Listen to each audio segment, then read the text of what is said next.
നിങ്ങൾ ഭയങ്കര കംഫർട്ടബിൾ ആണോ? രാവിലെ ഉണരുന്നു, അത് കഴിഞ്ഞ് നമ്മുടെ ജോലിയിൽ അല്ലെങ്കിൽ നമ്മൾ ചെയ്തുകൊണ്ടിരിക്കുന്ന കാര്യത്തിൽ നമ്മൾ കാര്യമായിട്ട് ആക്റ്റീവാണ്. അതിനുശേഷം നമ്മൾ വൈകുന്നേരം വരുന്നു, പതിവ് പോലെ ഫോണിൽ തൊണ്ടുന്നു, എന്നിട്ട് അവിടെ തുറങ്ങുന്നു.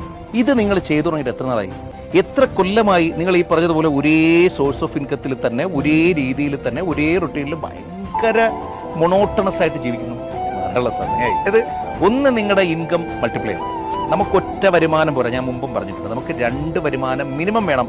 അതിലേറെ വരുമാനങ്ങൾ ഉണ്ടെങ്കിൽ അത്രയും നല്ലത്. 2, നമ്മൾ സോ കംഫർട്ടബിൾ ആയിരിക്കുന്ന ഒരു സ്പേസിൽ തുടരും. നമ്മൾ അവിടുന്ന് മാറണം, എത്രയും പെട്ടെന്ന് ചാടണം. എന്നിട്ട് പുതിയ ചിലപ്പോൾ റിസ്ക് ഒക്കെ സംഭവിക്കും. ലൈഫാണ്, റിസ്ക് ഇല്ലാത്ത കാര്യങ്ങൾ. നമ്മളൊക്കെ എത്രയോ പേരുടെ കഥ കേട്ടിട്ടുണ്ട്. ഞാൻ തന്നെ ജീവിതത്തിലൂടെ കടന്നു പോയിട്ടുണ്ട്. റിസ്ക് എടുക്കാതെ നമുക്ക് വിജയം ഉണ്ടാവില്ല. റിസ്ക് എടുക്കണമെന്നേ ഉള്ളിലൊരാഗ്രഹമുണ്ടെങ്കിൽ ആ ആഗ്രഹത്തിന് വേണ്ടിയിട്ടാകണം നിങ്ങൾ ജീവിക്കുന്നത്. തൊട്ടടുത്തൊരു 5 കൊല്ലത്തിനപ്പുറം നിങ്ങൾ തീരെ പ്രതീക്ഷിക്കാത്തൊരു ലെവലിലേക്ക്, മറ്റുള്ളവർ നിങ്ങളെക്കുറിച്ച് പ്രതീക്ഷിക്കാത്തൊരു ലെവലിലേക്ക് നിങ്ങൾ ഉണരേണ്ടതുണ്ട്, ഉയരേണ്ടതുണ്ട്. നിങ്ങളുടെ